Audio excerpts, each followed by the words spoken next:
Zur En Arh has been defeated. Now what will Batman do? Welcome to the Comicstorian Complete Story series, where we take trade paperbacks and single issues and we break them down into digestible bites to help you understand. Then we read them dramatically back to you.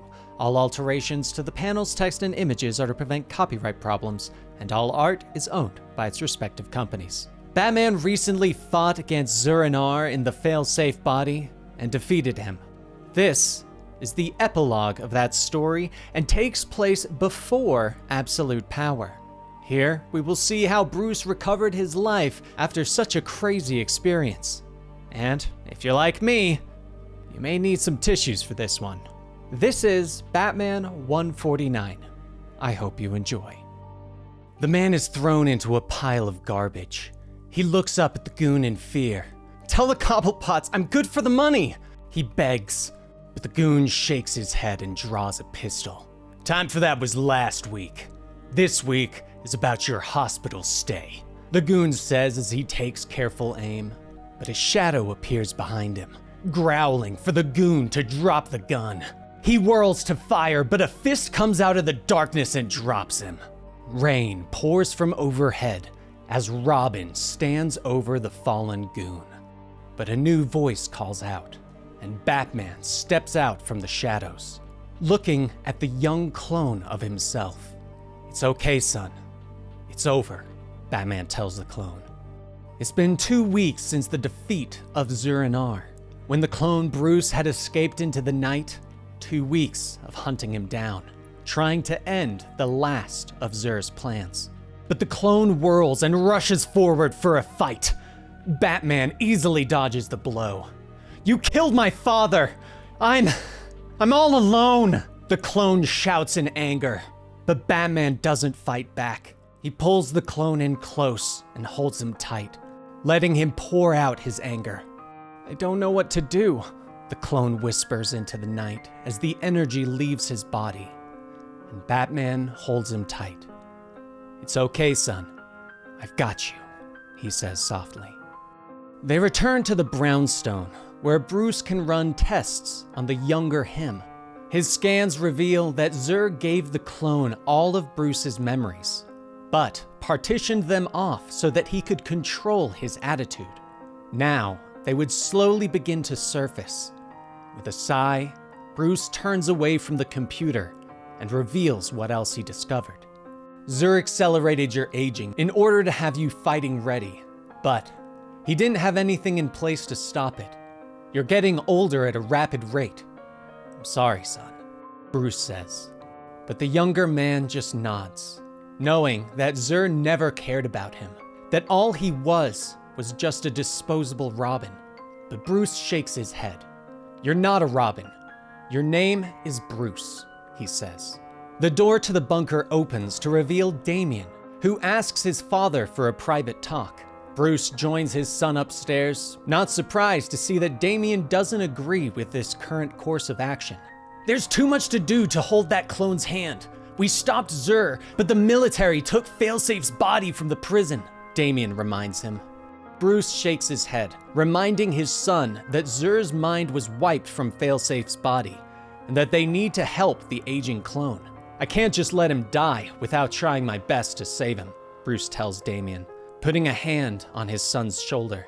Damian finally sighs. "Fine, I'll continue to investigate the missing robot on my own."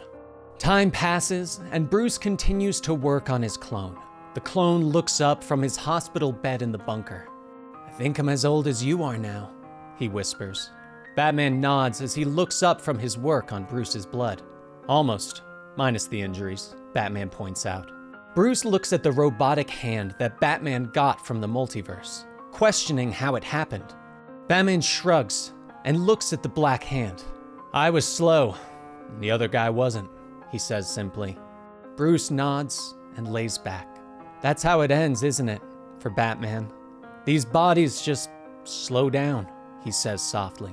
Batman nods as he looks back at his work, explaining that he's tried many things to extend his mission, but realized that the only thing that you can do is surround yourself with friends and family who can carry on after you're gone. Finally, he leans back and rubs his eyes. "Damn it! I thought I had it, but your cells are still accelerating too fast, Batman says with a sigh. Batman stands, believing that the way to fix Bruce is somewhere locked in his memories from Zur, from his time when Zur was in control. Batman has an idea.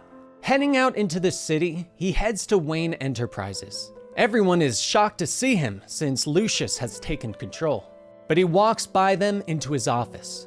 Standing there, he lets the memories of Zur flood through his mind, returning to him from when he wasn't in control. That's when he remembers a secret panel in the wall.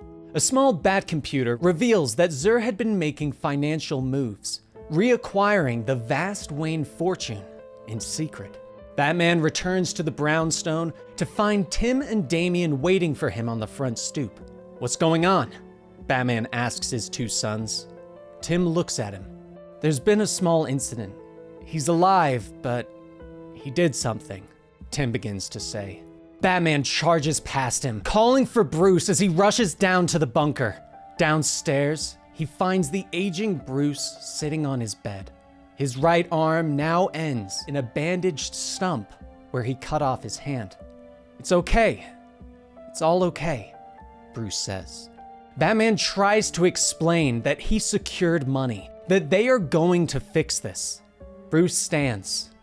"Maybe you will, but right now, I'm dying, and in a couple of weeks, no part of me will be worth saving. Consider this a trade," Bruce says as he motions to his hand floating in a stasis pod. More time passes, and the family gathers as the end nears. In the bunker, Batman sits watching as Bruce slowly wastes away. The old man looks at him. "I'm sorry. I can only imagine how strange this is for you. Watching yourself die," he says weakly. Batman smiles. "I've seen stranger," he says softly.